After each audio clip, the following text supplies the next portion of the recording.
प्राणों से प्यारे विद्यार्थियों, साथियों, आज हम चर्चा करेंगे प्लेटो की शिक्षा योजना की रूपरेखा या प्लेटो की शिक्षा व्यवस्था का सिद्धांत। Lecture number 40।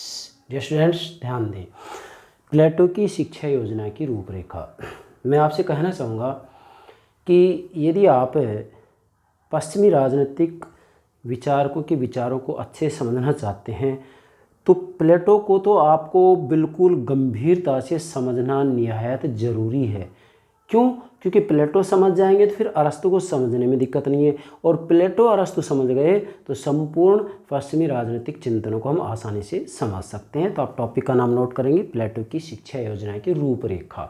ये स्टूडेंट्स, प्लेटो की शिक्षा योजना की रूपरेखा हम समझाएं उससे पहले आपको ध्यान रखना होगा कि प्लेटो से पहले एथेंस और स्पार्टा के अंतर्गत शिक्षा की पद्धतियाँ प्रचलित थी। प्लेटो ने एथेंस और स्पार्टा की शिक्षा प्रणालियों का समन्वय करके अपना सिद्धांत दिया है, ये आपको ध्यान में रखना है। इसलिए प्लेटो की शिक्षा योजना को हम समझाएं उससे पहले एथेंस और स्पार्टा की शिक्षा पद्धतियाँ क्या थी इसको समझना ज़रूरी है। इसके बाद में हम प्लेटो की शिक्षा योजना की रूपरेखा को अच्छे से समझ सकते हैं, और इसके लिए मैंने आपके लिए 2 तरीके तैयार किए, जिससे कि आप चाहे तो पहले तरीके समझें, दूसरे तरीके समझें, लेकिन समझना ज़रूरी है। चलिए बेटा, तो सबसे पहले तो मैं आपको कहना चाहूँगा, यहाँ आप ये बात नोट करेंगे कि दार्शनिक शासकों के शासन को व्यवहारिक रूप देने के लिए आप नोट करेंगे सेंटेंस, दार्शनिक शासकों के, बेटा यस, दार्शनिक शासकों के शासन को व्यवहारिक रूप देने के लिए प्लेटो ने 2 बातें बताई है।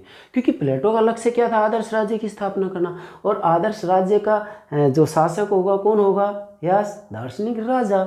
इसलिए प्लेटो ने दार्शनिक शासकों के, दार्शनिक राजाओं के शासन को व्यवहारिक रूप देने के लिए 2 बातें बताई हैं, और वो 2 बातें कौन कौन सी हैं? शिक्षा व्यवस्था, एजुकेशन सिस्टम, शिक्षा व्यवस्था, और साम्यवाद का सिद्धांत, जिसमें से आज हम प्लेटो के शिक्षा सिद्धांत की बात करेंगे। ठीक है बेटा। इसके बाद में ये डायग्राम समझे। आदर्श राज्य मतलब प्लेटो के संपूर्ण चिंतन का केंद्र बिंदु आदर्श राज्य है, और आदर्श राज्य को समझे इसके लिए समझना जरूरी है कि प्लेटो ने अपने आदर्श राज्य के अंतर्गत 3 वर्ग बताए हैं: दार्शनिक शासक वर्ग, सैनिक वर्ग, उत्पादक वर्ग। 3 वर्ग आए कहाँ से हैं? 3 वर्ग के लिए प्लेटो ने कहा है कि मानवीय आत्मा के 3 तत्व होते हैं: विवेक, साहस और तृष्णा। समाज में जितने भी विवेकवान व्यक्ति होते हैं उनसे मिलकर दार्शनिक शासक का निर्माण होता है। समाज में जितने भी साहसी लोग होते हैं उससे सैनिक वर्ग का निर्माण होता है। समाज में जितने भी क्षुधा, तृष्णा, भूख से संबंधित लोग होते हैं उससे उत्पादक वर्ग का निर्माण होता है। इसका मतलब प्लेटो ने कहा है कि राज्य व्यक्ति का विराट रूप है, क्योंकि मानवीय आत्मा के 3 तत्व होते हैं। इन 3 तत्वों के आधार पर ही समाज में, राज्य में 3 वर्ग बनते हैं। उस समय समाज और राज्य में कोई अंतर नहीं माना जाता था, समाज और राज्य का पर्यायवाची रूप में प्रयोग किया जाता था। आगे, आधारशिला और आधार स्तंभ, इसका मतलब क्या होगा बेटा? इसका सीधा सा मतलब होता है, त्रिभुज के रूप में समझेंगे कि जो आदर्श राज्य है, आदर्श राज्य की आधारशिला तो न्याय होगा, आदर्श राज्य की आधारशिला न्याय होगा, और आधार स्तंभ शिक्षा और साम्यवाद, साम्यवाद होगा, और इसके शीर्ष पर होगा दार्शनिक राजा, दार्शनिक राजा। ये प्लेटो का आदर्श राज्य को हम इस डायग्राम के माध्यम से समझ सकते हैं। तो आज हम प्लेटो ने जो आधार स्तंभ की बात की है कि आदर्श राज्य का आधार स्तंभ शिक्षा और साम्यवाद है, तो आज हम प्लेटो के शिक्षा सिद्धांत की बात कर रहे हैं, या प्लेटो के आदर्श राज्य का जो आधार स्तंभ है शिक्षा, इस शिक्षा की बात कर रहे हैं। ठीक है, ऐसे समझ सकते हैं। अब इधर आए बेटा, वास्तव में प्लेटो से पहले 2 प्रकार की शासन प्रणालियाँ प्रचलित थी। पहली एथेंस की शिक्षा प्रणाली, दूसरा स्पार्टा की शिक्षा प्रणाली। इन दोनों को समझें, उसके बाद में प्लेटो की शिक्षा योजना को हम आसानी से समझ जाएंगे। तो एथेंस की जो शिक्षा प्रणाली थी, इसका जो मूल लक्षण है वो ये है कि एथेंस में जो शिक्षा थी वो व्यक्तिगत हाथों में थी, व्यक्तिगत हाथों में। बच्चों को किस रूप में क्या शिक्षा देनी है, ये सब कुछ व्यक्तिगत हाथों में था, सरकार के हाथ में नहीं था। तो यहाँ पर जो है 3 सोपान थे शिक्षा के, प्राथमिक शिक्षा, माध्यमिक शिक्षा, सैनिक शिक्षा। फिर कह रहा हूँ ये जो शिक्षा थी एथेंस में व्यक्तिगत हाथों में थी, व्यक्तिगत हित के लिए शिक्षा दी जाती थी, ना कि राज्य के लिए। तो प्राथमिक जो शिक्षा थी वो 6 से 14 वर्ष तक थी। इसमें साहित्य, संगीत और व्यायाम की शिक्षा दी जाती थी। अब आगे चलकर आप देखेंगे कि संगीत और व्यायाम की शिक्षा को प्लेटो ने भी अपनी शिक्षा योजना में स्थान दिया है, तो इसका मतलब यहाँ से ग्रहण की है कोई बात। दूसरा है माध्यमिक शिक्षा। माध्यमिक शिक्षा जो है 14 से 18, मतलब 15 से 18 मान लेंगे, तो 14 से 18 है। इसके अंतर्गत राजनीतिक प्रशिक्षण दिया जाएगा। और तीसरा जो सोपान है वो सैनिक शिक्षा है, ये 18 से 20 वर्ष होगा, तो इसके अंतर्गत सैनिक शिक्षा दी जाएगी। तो प्लेटो ने अपनी शिक्षा योजना में सैनिक शिक्षा को भी स्वीकार किया है, संगीत को भी स्वीकार किया है, व्यायाम को भी स्वीकार किया है, साहित्य को भी स्वीकार किया है और राजनीतिक प्रशिक्षण को भी स्वीकार किया है। जरा देखिएगा, लेकिन अंतर है, अंतर क्या है ये बताएंगे। स्पार्टा की शिक्षा प्रणाली क्या थी? स्पार्टा के अंतर्गत क्या था? शिक्षा के ऊपर राज्य का कठोर नियंत्रण था। ये तो व्यक्तिगत हाथों में है। एथेंस की शिक्षा प्रणाली थी व्यक्तिगत हाथों में, व्यक्तिगत हित के लिए, लेकिन स्पार्टा में राज्य का कठोर नियंत्रण था। मतलब यहाँ पर राज्य के ऊपर, राज्य के द्वारा शिक्षा के ऊपर कठोर नियंत्रण रखा जाता था। फिर से बोल रहा हूँ, स्पार्टा की शिक्षा प्रणाली की विशेषता महत्वपूर्ण ये है कि यहाँ पर राज्य का कठोर नियंत्रण था, राज्य के नियंत्रण में शिक्षा दी जाती थी। यहाँ राज्य हित के लिए बच्चों को शिक्षा दी जाती थी, जबकि यहाँ व्यक्तिगत हित के लिए शिक्षा दी जा रही थी। अब मूल बात क्या आएगी यहाँ, स्पार्टा से सामाजिक पहलू और एथेंस से व्यक्तिगत पहलू ग्रहण किया। मतलब प्लेटो ने अपनी शिक्षा योजना की रूपरेखा दी। इसके लिए समझें आप कि स्पार्टा से प्लेटो ने सामाजिक पहलू लिया। क्यों? क्योंकि सामाजिक पहलू इसलिए लिया कि यहाँ पर जो शिक्षा दी जाती थी वह राज्य नियंत्रित थी, राज्य का पूरा नियंत्रण होता था, और जो ये शिक्षा होती थी वो सामाजिक हित के लिए होती थी, राज्य के हित के लिए होती थी। इसलिए प्लेटो ने स्पार्टा से सामाजिक पहलू स्वीकार किया कि भाई शिक्षा सामाजिक हित में होनी चाहिए, राज्य के हित में होनी चाहिए। और एथेंस से व्यक्तिगत पहलू ग्रहण किया, अर्थात एथेंस से प्लेटो ने व्यक्तिगत पहलू ग्रहण किया कि वास्तविक रूप में शिक्षा के अंतर्गत संगीत, व्यायाम को भी स्थान दिया जाना चाहिए। क्यों? क्योंकि जब व्यायाम करेंगे तो शरीर सुदृढ़ होगा तो बीमार नहीं होंगे तो औषधालयों की ज़रूरत नहीं होगी। संगीत सुनेंगे तो संगीत से क्या होगा, हमारा मस्तिष्क बिल्कुल जो है फ्रेश होगा, हमारा मस्तिष्क बिल्कुल मधुर होगा, मृदुल होगा, तो इससे अपराध नहीं होंगे तो कारागार की जरूरत नहीं होगी। प्लेटो ने साफ कहा था कि मेरे कारागार में मुझे ना औषधालय चाहिए, ना मुझे कारागार चाहिए, मुझे पुलिस फोर्स की कोई ज़रूरत नहीं है, मेरा आदर्श राज्य ऐसा राज्य होगा। समझे आप? अब हम लेंगे प्लेटो की शिक्षा योजना। बेटा प्लेटो की शिक्षा योजना को समझो, उससे पहले फिर कह रहा हूँ ये बिंदु आपको नोट कर लेना है कि प्लेटो ने स्पार्टा से तो शिक्षा का सामाजिक पहलू ग्रहण किया और एथेंस से शिक्षा का व्यक्तिगत पहलू ग्रहण किया। इसका मतलब प्लेटो ने अपनी शिक्षा योजना एथेंस और स्पार्टा की शिक्षा प्रणालियों से अच्छी बातें ग्रहण करके दोनों का समन्वय करके और फिर अपनी शिक्षा योजना की रूपरेखा सामने प्रस्तुत की है। प्लेटो की शिक्षा योजना क्या है? प्लेटो की शिक्षा योजना की प्रमुख विशेषता है राज्य नियंत्रण। मतलब प्लेटो की जो शिक्षा योजना है इसका सबसे महत्वपूर्ण जो विशेषता है वो क्या है कि राज्य के द्वारा नियंत्रित शिक्षा है। यहाँ राज्य का कठोर नियंत्रण रहेगा शिक्षा के ऊपर। और ये भी ध्यान दें, मैं आज के संदर्भ में कह रहा हूँ कि शिक्षा के ऊपर राज्य का कठोर नियंत्रण अति आवश्यक है, अन्यथा शिक्षा को व्यवसाय बना दिया जाएगा, बिजनेस बना दिया जाएगा।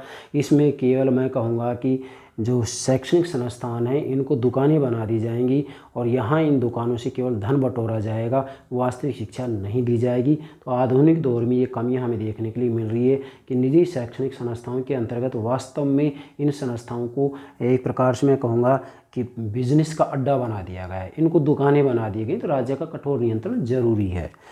इसकी पहली विशेषता यही है कि भाई राज्य के द्वारा नियंत्रित शिक्षा होनी चाहिए। किसकी? प्लेटो की शिक्षा योजना की। अब प्लेटो ने जो अपनी शिक्षा योजना दी है, इस शिक्षा योजना के 2 स्तर हैं। तो आप लिखेंगे प्लेटो की शिक्षा योजना के 2 स्तर हैं, प्रारंभिक शिक्षा और उच्च शिक्षा। आज भी आप देख सकते हैं प्रारंभिक शिक्षा उच्च शिक्षा ही है, बस ये है कि आज हम ये कह देते हैं प्राथमिक शिक्षा, उच्च प्राथमिक शिक्षा, माध्यमिक शिक्षा, उच्च माध्यमिक शिक्षा और उच्च शिक्षा इस रूप में। लेकिन अकॉर्डिंग टू प्लेटो चलते हैं तो मूल बात वही आती है, प्रारंभिक शिक्षा हम 12वीं तक मान सकते हैं, उसके बाद में उच्च शिक्षा में स्नातक स्नातकोत्तर जितनी भी डिग्री हैं वो सबको सम्मिलित कर सकते हैं। तो प्रारंभिक शिक्षा उच्च शिक्षा 2 स्तर बताइए हैं। अब इन दोनों स्तरों को अलग अलग समझाएंगे हम। सबसे पहला है प्रारंभिक शिक्षा। बेटा प्रारंभिक शिक्षा के अंतर्गत प्लेटो ने इसकी शुरुआत 6 वर्ष से की है। कुछ किताबों के अंतर्गत 1 वर्ष से शुरू किए, ये भी मैं समझाऊंगा। 6 से 18 वर्ष तक की जो शिक्षा होगी, इसके अंतर्गत प्लेटो ने विशेषकर जो है खेल कूद और संगीत के ऊपर बल दिया है कि भी बच्चे को खेल कूद की शिक्षा दी जाए, संगीत की शिक्षा दी जाए। उसके बाद में 18 से 20 वर्ष तक सैनिक प्रशिक्षण अनिवार्य किया है प्लेटो ने कि 18 से 20 वर्ष तक सैनिक प्रशिक्षण दिया जाना चाहिए। और 20 वर्ष के बाद में एक महान परीक्षा होगी, इस परीक्षा में जो पास हो जाएंगे वो आगे 21 से 30 वर्ष तक की शिक्षा ग्रहण करने के लिए तैयार किए जाएंगे। तो जैसा कि प्लेटो कह रहे हैं कि शरीर के लिए व्यायाम तथा आत्मा के लिए संगीत जरूरी है। मतलब प्लेटो ने अपने 620 वर्ष तक के शिक्षण के अंतर्गत खेलकूद, संगीत और व्यायाम के ऊपर विशेष बल दिया है। ये इसके पाठ्यक्रम के अंतर्गत सम्मिलित है। वैसे हम इसको इस रूप में भी समझ सकते हैं, 1 से 10, 11 से 15, 16 से 20। कैसे? वैसे प्लेटो ने कहा है कि 1 से 10 वर्ष तक बच्चे को खेलकूद की शिक्षा दी जाए, 11 से 15 वर्ष तक बच्चे को संगीत की शिक्षा दी जाए और 16 से 20 वर्ष तक बच्चे को नैतिक शिक्षा दी जाए। इस रूप में भी आप इसको समझ सकते हैं। उसके बाद 20 वर्ष के बाद में एक महान परीक्षा होगी। महान परीक्षा होगी, इस परीक्षा में जो सफल हो जाएंगे वो उच्च शिक्षा प्राप्त करने के लिए जो है दावेदार होंगे या उच्च परीक्षा ग्रहण करने के लिए प्रवेश लेंगे। अब उच्च शिक्षा को लेते हैं हम। 20 वर्ष पर परीक्षा होगी, जो पास हो जाएंगे वो फिर जो है 21 से 30 वर्ष तक की शिक्षा ग्रहण करेंगे। तो उच्च शिक्षा आ जाएगी 20 से 30, मतलब 21 से 30 वर्ष तक। अब 21 से 30 वर्ष तक जो होगा, इसके अंतर्गत क्या होगा, 21 से 30 वर्ष तक शारीरिक, मानसिक और चारित्रिक शिक्षा दी जाएगी। और ये शिक्षा देने के बाद में 30 वर्ष तक फिर एक महान परीक्षा होगी, फिर 30 वर्ष के ऊपर एक महान परीक्षा होगी। इस परीक्षा में जो सफल हो जाएंगे वो 30 से 35 वर्ष तक की शिक्षा प्राप्त करेंगे। और 30 से 35 वर्ष तक जो शिक्षा दी जाएगी वो दर्शन शास्त्र की शिक्षा दी जाएगी। अब 35 वर्ष तक दर्शन शास्त्र की शिक्षा ग्रहण करने के बाद में फिर 35 से 50 वर्ष तक इनको समाज में भेज दिया जाएगा। सामाजिक समस्याओं की थपेड़ खाने के लिए छोड़ दिया जाएगा। ये सामाजिक समस्याओं को अच्छे से समझेंगे, मतलब 15 वर्ष तक ये समाज के अंतर्गत रहेंगे, व्यवहारिक ज्ञान प्राप्त करेंगे। और 15 वर्ष तक व्यवहारिक ज्ञान प्राप्त करने के बाद में इनकी उम्र 50 वर्ष हो जाएगी। फिर 50 वर्ष पर फिर एक परीक्षा होगी। इस परीक्षा में जो सफल हो जाएंगे वो दार्शनिक राजा बनेंगे। ये प्लेटो की शिक्षा योजना की रूपरेखा है। अगर इससे नहीं समझे हैं तो अब मैंने सामान्य सा तरीका यहाँ बताया है। क्या? इसके अंतर्गत आप नोट करेंगे 1 से 10 वर्ष, 11 से 15 वर्ष, 16 से 20 वर्ष, 21 से 30 वर्ष, 31 से 35 वर्ष, 36 से 50 वर्ष। ठीक है बेटा? कैसे? बेटा 1 से 10 वर्ष तक आप इस रूप में इसको अच्छे समझ सकते हैं, क्योंकि ये तो जो है जो जैसे BL फड़िया, प्रबुद्धन शर्मा इत्यादि जो राइटर हैं उनके द्वारा बताया गया, लेकिन मूल जो प्लेटो की रिपब्लिक है उसमें ये बातें कही गई हैं। ये मैंने स्वयं ने उसका अध्ययन करके और फिर आपके सामने रखा है। प्लेटो कह रहे हैं कि 1 से 10 वर्ष तक बच्चे को खेल कूद की शिक्षा दी जाए, जिससे कि बच्चे का शरीर सुदृढ़ हो जाए। केवल खेल कूद की शिक्षा दी जाएगी बस। उसके बाद में 11 से 15 वर्ष तक बच्चे को, क्योंकि शरीर से तो सुदृढ़ हो गया, मजबूत हो गया वो, अब 11 से 15 वर्ष तक उसको संगीत की शिक्षा दी जाएगी। शरीर से सुदृढ़ 10 वर्ष तक हो गया, अब उसको मस्तिष्क से मृदुल मधुर बनाया जाएगा। तो यहाँ पर संगीत की शिक्षा दी जाएगी, लेकिन प्लेटो ने शर्त रखी है कि जो संगीत होगा वो अश्लील संगीत नहीं होगा, अश्लील चलचित्र, अश्लील साहित्य नहीं होगा, बल्कि वास्तविक रूप में अश्लीलता के लिए किसी भी रूप में कोई गुंजाइश नहीं होगी। तो 11 से 15 वर्ष तक संगीत की शिक्षा दी जाएगी। फिर 16 से 20 वर्ष तक बच्चों को नैतिक शिक्षा दी जाएगी। क्या? बच्चों को नैतिक शिक्षा दी जाएगी। और 20 वर्ष तक शिक्षा देने के बाद में फिर एक महान परीक्षा होगी। इस परीक्षा में जो सफल हो जाएंगे वो 21 से 30 वर्ष तक की शिक्षा ग्रहण करेंगे। और जो विफल हो जाएंगे वो, मतलब 20 वर्ष की परीक्षा में जो विफल हो जाएंगे, अनुत्तीर्ण हो जाएंगे, वो जो है कामगार, किसान और मजदूर बन जाएंगे। कामगार, किसान, मजदूर बन जाएंगे। उसके बाद में जो पास हो गए वो 21 से 30 वर्ष तक की शिक्षा प्राप्त करेंगे। 21 से 30 वर्ष तक की शिक्षा के अंतर्गत शारीरिक, मानसिक और चारित्रिक शिक्षा दी जाएगी। अब 30 वर्ष पर फिर एक परीक्षा होगी। अब 30 वर्ष के ऊपर जो परीक्षा होगी, इसमें जो पास हो जाएंगे वो तो 31 से 35 वर्ष तक जो दर्शन शास्त्र की शिक्षा दी जाएगी वो शिक्षा ग्रहण करने के लिए प्रवेश ले लेंगे। लेकिन 30 वर्ष पर जो परीक्षा होगी, इसमें जो विफल हो जाएंगे, अनुत्तीर्ण हो जाएंगे, वो सैनिक वर्ग में सम्मिलित हो जाएंगे। 3 वर्ग बताए हैं ना, दार्शनिक, शासक वर्ग, सैनिक वर्ग, उत्पादक वर्ग। तो ये तो जो अनुत्तीर्ण हो गए उत्पादक वर्ग में आ गए। 30 वर्ष पर जो परीक्षा होती है ये अनुत्तीर्ण हो जाएंगे, सैनिक वर्ग में आ जाएंगे। और जो पास हो गए, परीक्षा होगी फिर 31 से 35 वर्ष तक इनको दर्शन शास्त्र की शिक्षा दी जाएगी। अब दर्शन शास्त्र की शिक्षा 35 वर्ष तक देने के बाद में फिर उनको 36 से 50 मतलब 15 वर्ष तक इनको समाज में व्यवहारिक शिक्षा लेने के लिए खुला छोड़ दिया जाएगा। सामाजिक समस्याओं के थपेड़े खाएंगे, सामाजिक समस्याओं को समझने का प्रयास करेंगे। अब जब ये 50 वर्ष तक शिक्षा ग्रहण कर लेंगे उसके बाद में दार्शनिक राजा बनेंगे, दार्शनिक शासक बनेंगे, राज्य के नियंता बनेंगे। मतलब 50 वर्ष तक की शिक्षा ग्रहण करने के बाद में आदर्श राज्य का दार्शनिक राजा तैयार होता है। ये प्लेटो की शिक्षा योजना की संक्षेप में मैंने रूपरेखा बताई है। तो आप स्वयं देख सकते हैं कि प्लेटो की शिक्षा योजना के अंतर्गत एक शासक का निर्माण करने के लिए कितनी लंबी प्रक्रिया अपनाई गई है।